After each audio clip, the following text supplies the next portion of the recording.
ओम श्री परमात्मने नमः। अथ श्रीमद्भगवद्गीता प्रथमोऽध्याय।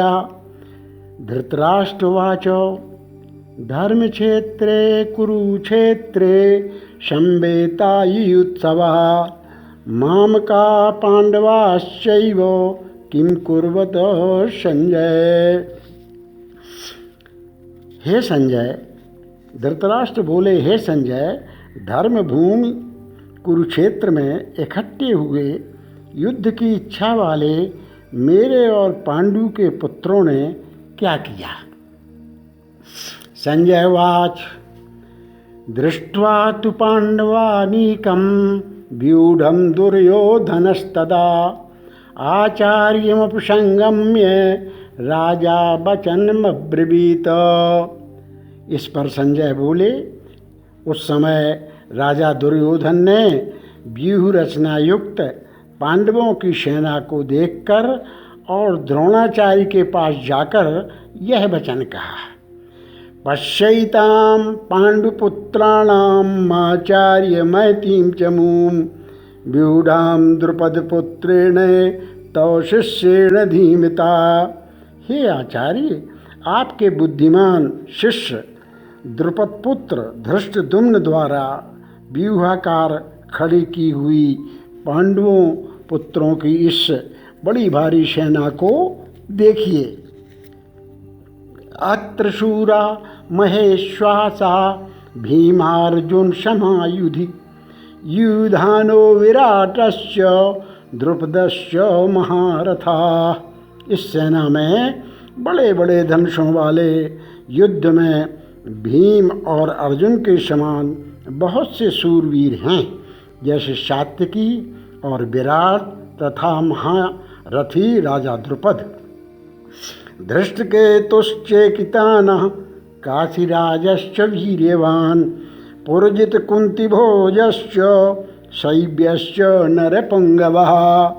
और धृष्टकेतु, चेकितान तथा बलवान काशीराज, पुरजित, कुंतीभोज और मनुष्यों में श्रेष्ठ शैब्य, युधामन्युश्च विक्रांत उत्तमौजाश्च वीर्यवान् सौभद्रो द्रौपदेयाश्च सर्वएव महारथा। और पराक्रमी युधामन्यु तथा बलवान उत्तमौजा, सुभद्रा पुत्र अभिमन्यु और द्रौपदी के पांचों पुत्र, यह सब ही महारथी हैं। अस्माकं तु विशिष्टाये तान्निबोधदुजोत्तमो नायका मम सैन्यस्य संज्ञार्थं तान् ब्रवीमि ते। हे ब्राह्मण श्रेष्ठ, हमारे पक्ष में भी जो प्रधान हैं उनको आप समझ लीजिए। आपके जानने के लिए मेरी सेना के जो सेनापति हैं उनको कहता हूँ। भवान् भीमश्च कर्णश्च कृपश्च समितिञ्जयः अश्वत्थामा विकर्णश्च सोमदत्तस्तथैव च।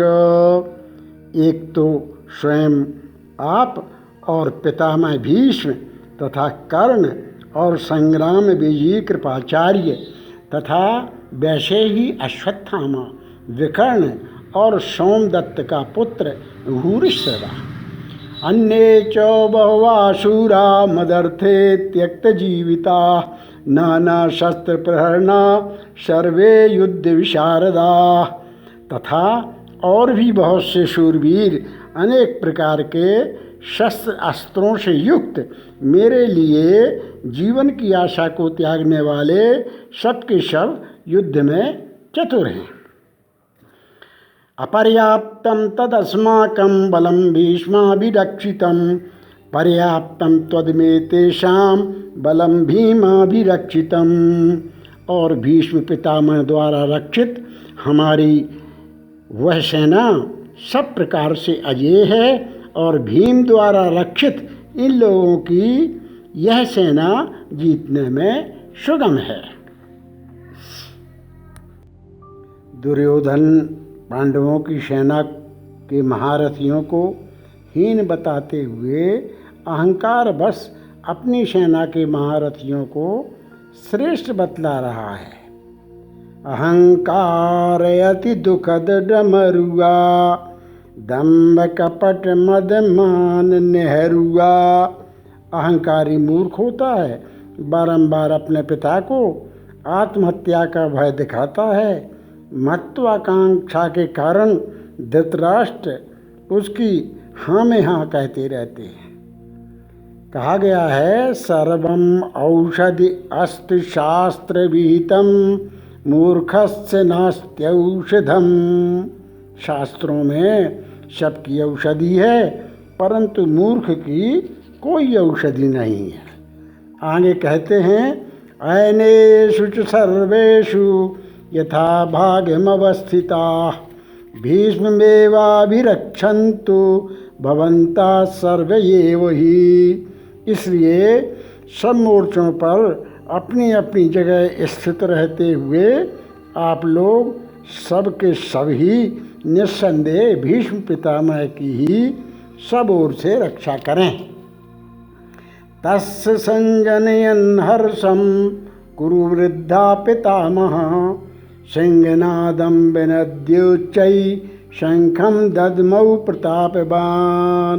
इस प्रकार द्रोणाचार्य से कहते हुए दुर्योधन के वचनों को सुनकर कौरवों में वृद्ध बड़े प्रतापी पितामह भीष्म ने उस दुर्योधन के हृदय में हर्ष उत्पन्न करते हुए उच्च स्वर से सिंह की नाद के समान गर्ज कर शंख बजाया। तथा शंखाश्च भैर्यश्च प्रणवानक गोमुखा सहसैवाभ्यहन्यन्तो सशब्दस्तुमलो भवतो। उसके उपरांत शंख और नगाड़े तथा ढोल मृदंग और नृसिंहादि बाजे एक साथ ही बजे। उसका वह शब्द बड़ा भयंकर हुआ। ततः श्वेतैर्हयैर्युक्ते महति सैन्यने स्थितौ माधवा पांडवश्चैव दिव्यौ शंखौ प्रदद्मतुः। इसके अनंतर सफ़ेद घोड़ों से युक्त उत्तम रथ में बैठे हुए श्री कृष्ण महाराज और अर्जुन ने भी अलौकिक शंख बजाए। पांचजन्यम हृषिकेशो देवदत्तम धनंजयः पौंड्रम दद्मौ महाशंखम भीमकर्मा विकोदरः। उनमें श्री कृष्ण महाराज ने पांचजन्य नामक शंख, अर्जुन ने देवदत्त नामक शंख बजाया, भयानक कर्म वाले भीमसेन ने पौंड्र नामक शंख नामक महाशंख बजाया। अनंत विजयम राजा कुंती पुत्रौ युधिष्ठिरः नकुला सहदेवश्च सुघोष मणिपुष्पकौ। कुंती पुत्र राजा युधिष्ठिर ने अनंत विजय नामक शंख और नकुल ने तथा सहदेव ने सुघोष और मणिपुष्पक नाम वाले शंख बजाए। काश्यश्च परमेश्वासा शिखंडी च महारथा धृष्टद्युम्नो विराटश्च सात्विकिश्चापराजितः। श्रेष्ठ धनुष वाला काशीराज और महारथी शिखंडी और धृष्टद्युम्न तथा राजा विराट और अजेय सात्विकी सौभद्रो दलुपदेयाश्च सर्वशा पृथ्वीपते सौभद्रश्च महाबाहु शंखान दद्मु पृथक पृथक। तथा राजा द्रुपद और द्रौपदी के पांचों पुत्र और बड़ी भुजा वाला सुभद्रा पुत्र अभिमन्यु, इन सब ने हे राजन अलग अलग शंख बजाए। सघोषो धार्तराष्ट्राणां हृदयानि विदारयत नभश्च पृथ्वीं चैव तुमलो व्यनुनादयन। और उस भयानक शब्द ने आकाश और पृथ्वी को भी शब्दायमान करते हुए धृतराष्ट्र के पुत्रों के हृदय को विदीर्ण कर दिए। अथ व्यवस्थितान् दृष्ट्वा धातराष्ट्रान् कपिध्वजा प्रवृत्ते शस्त्र संपाते धनुरुद्यम्य पांडवा। ऋषिकेशं तदा वाक्ये मिदमाह महीपते सेनयोर उभयोर्मध्ये रथम स्थापयमेच्युत। हे राजन, उसके उपरांत कपिध्वज अर्जुन ने खड़े हुए धृतराष्ट्र पुत्रों को देखकर उस शस्त्र चलने की तैयारी के समय धनुष उठाकर ऋषिकेश श्री कृष्ण महाराज से यह वचन कहा, हे अच्युत, मेरे रथ को दोनों सेनाओं के बीच में खड़ा करिए।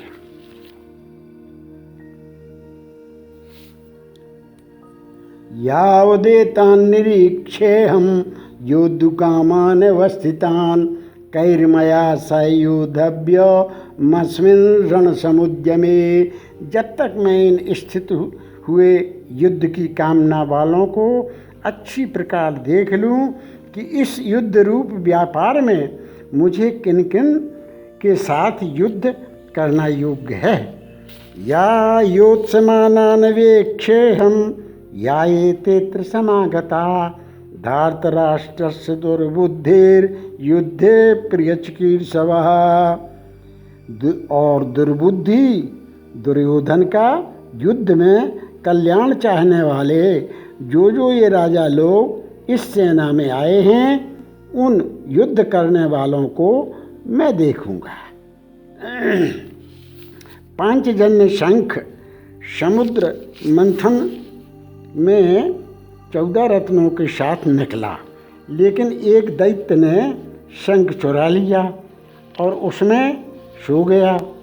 सांदीपन गुरु के पुत्र को लेने कृष्ण दैत्य नगरी गए एवं दैत्यों को मारकर शंख को ले लिया। पुत्र के साथ शंख भी गुरु को दिया, पर गुरु ने कृष्ण को शंख दे दिया और कहा कि यह विजय यश का प्रतीक है, इसको बजाओ तथा नए युग का प्रारंभ करो। इसमें 5 अंगुलियों के निशान हैं। इसकी आवाज़ बहुत दूर तक जाती है, इससे शत्रु भयभीत हो जाते हैं। शिखंडी महारथी था। पूर्व जन्म में वह काशीराज की पुत्री अम्बा थी, जिसका अपहरण भीष्म द्वारा विचित्रवीर्य के लिए किया गया था, लेकिन वह तो शाल्वराज को चाहती थी। अतः भीष्म ने उसे शाल्वराज के पास भेजा, परंतु शाल्वराज ने हरण की हुई अम्बा को स्वीकार नहीं किया। तो उसने भीष्म से कहा कि तुम मुझसे विवाह करो। भीष्म ने कहा, मैं तो ब्रह्मचर्य की प्रतिज्ञा कर चुका हूँ, अतः मैं विवाह नहीं कर सकता। तब अम्मा ने श्राप दिया कि मैं तुम्हारी मृत्यु का कारण बनूंगी और दूसरे जन्म में द्रुपद के यहाँ पुत्र पुत्री के रूप में जन्म लिया और शिखंडी कहलाया। अर्ध नारी, आधा स्त्री आधा पुरुष हुआ। संजयवाच यो मुक्तो ऋषिकेशो गुणाकेशेन भारत सेनयोर उभयोर्मध्ये स्थापित्वा रथोत्तमम् भीष्मद्रोण प्रमुखता सर्वेषां च महीक्षिताम् उवाच पार्थ पश्यैतान् संवेतान् कुरुन्ते। संजय बोले, हे धृतराष्ट्र, अर्जुन द्वारा इस प्रकार कहे हुए महाराज श्री कृष्णचंद्र ने दोनों सेनाओं के बीच में भीष्म और द्रोणाचार्य के सामने और संपूर्ण राजाओं के सामने उत्तम रथ को खड़ा करके ऐसे कहा कि हे पार्थ, इन इकट्ठे हुए कौरवों को देख। तत्रा पश्यत स्थितान् पार्थ पितृनथ पितामहान् आचार्यान् मातुलान् भ्रातॄन् पुत्रान् पौत्रान् सखींस्तथा श्वशुरान् सहृदश्चैव सेनयोरुभयोरपि। उसके उपरांत प्रथापुत्र अर्जुन ने उन दोनों ही सेनाओं में स्थित हुए पिता के भाइयों को, पितामहों को, आचार्यों को, मामों को, भाइयों को, पुत्रों को, पौत्रों को तथा मित्रों को, श्वशुरों को और सुहृदों को भी देखा। तान् समीक्ष स कौन्तेयः सर्वान् बन्धून् वस्थितान् कृपया पर्याविष्टो विषीदन्निदमब्रवीत। इस प्रकार उन खड़े हुए संपूर्ण बंधुओं को देखकर वह अत्यंत करुणा से युक्त हुआ कुंती पुत्र अर्जुन शोक करता हुआ यह बोला। अर्जुनवाच दृष्ट्वेवं स्वजनं कृष्णो योत्सुं समुपस्थितं सीदन्ति मम गात्राणि मुखं च परिशुष्यति बेपतुश्च शरीरे मे रोमहर्षश्च जायते। हे कृष्ण, इस युद्ध की इच्छा वाले खड़े हुए स्वजन समुदाय को देखकर मेरे अंग शिथिल हुए जाते हैं और मुख भी सूखा जाता है और मेरे शरीर में कंप तथा रोमांच होता है। गांडीवं सृंसते हस्तात् त्वच्चैव परिदह्यते न च शक्नोम्यवस्थातुं भ्रमतीव च मे मनः।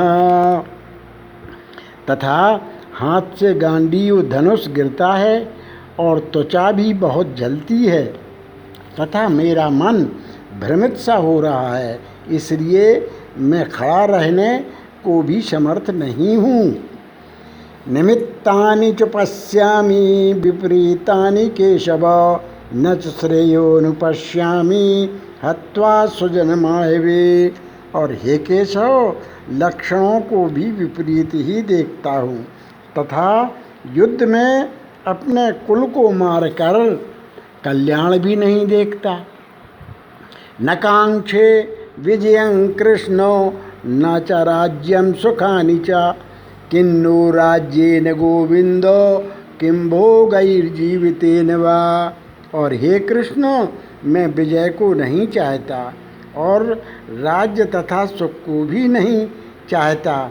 हे गोविंद, हमें राज्य से क्या प्रयोजन है अथवा भोगों से और जीवन से भी क्या प्रयोजन है।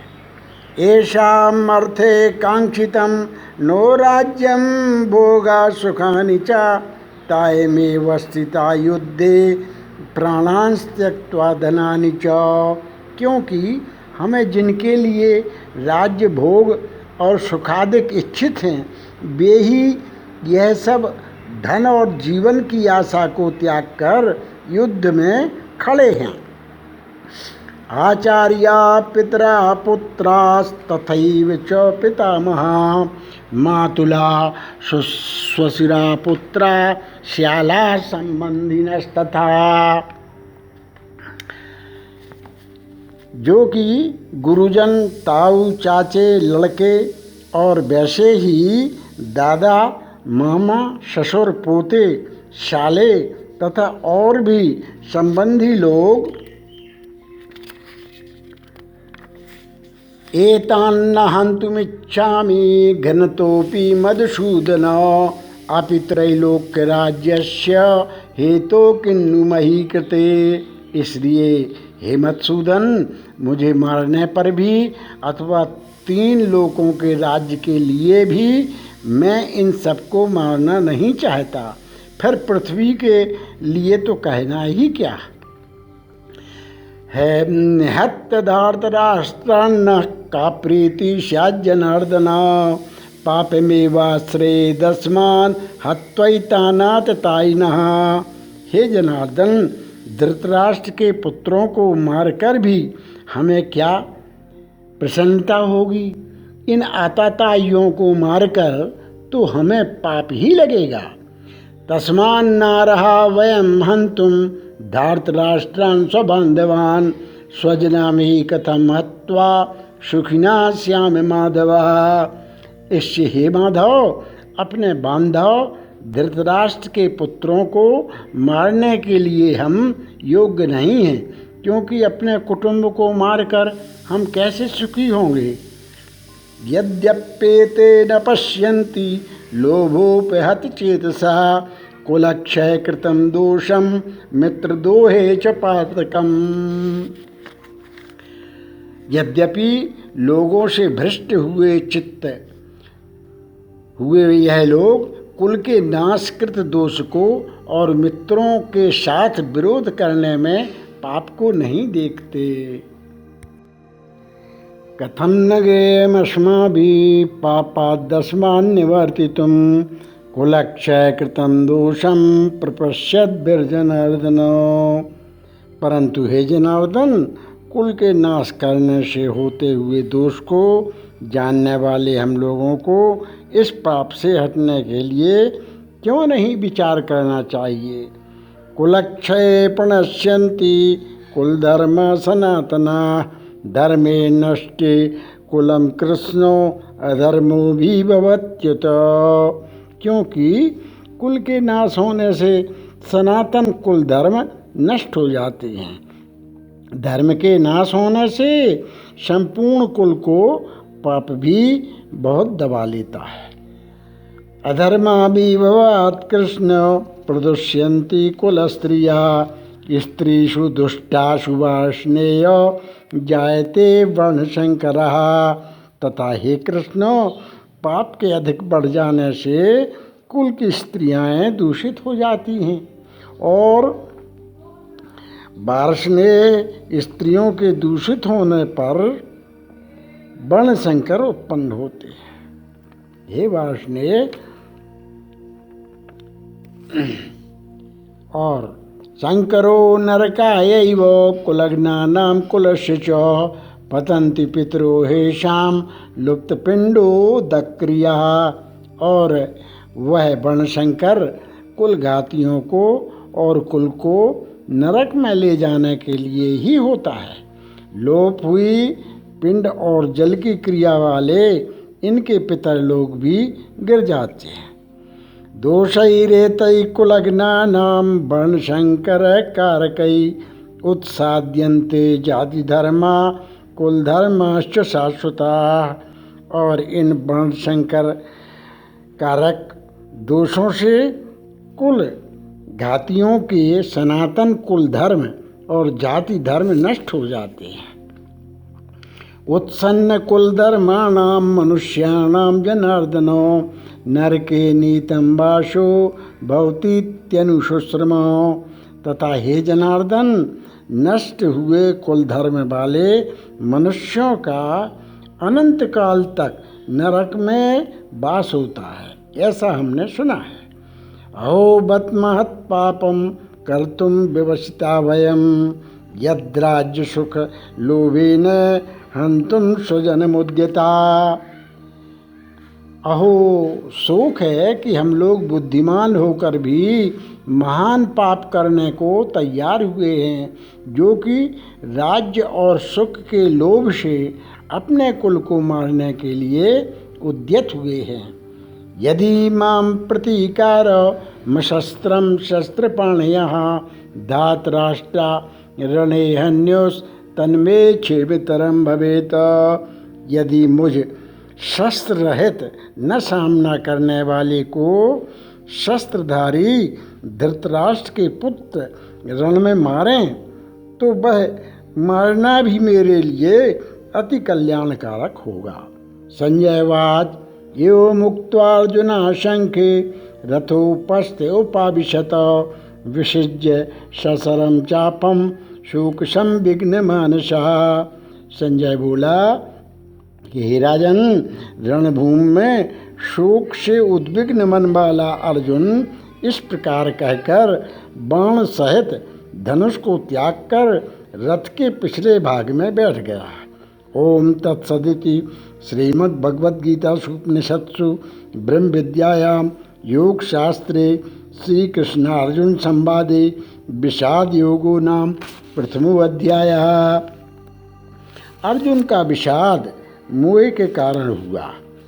कुल के नष्ट होने से धर्म का नाश हो जाएगा तथा पाप बढ़ जाएगा, जिससे कुल की स्त्रियाँ स्वेच्छाचारिणी हो जाएगी तथा वर्ण संकर होने लगेंगे, पैदा होने लगेंगे। कुल के जो कुल के पतन होने लगेंगे, जो कुल के पतन का कारण बनेंगे। अतः अर्जुन विचारता है कि इन दुष्टों को मारने से हमें क्या मिलेगा। हम तीनों लोकों के राज्य सुख नहीं, इनको मारकर नहीं चाहते हैं। मनुष्य अज्ञानतावश मनमानी करता रहता है, किए हुए कर्मों द्वारा पछताता रहता है और चिंता करता रहता है। युद्ध भूमि में भी विचलित होकर अर्जुन किंग कर्तव्य विमूढ़ हो जाता है और श्री कृष्ण से कहता है कि मैं युद्ध नहीं करूँगा तथा धनुष बाण को छोड़कर रथ के पिछले भाग में बैठ जाता है।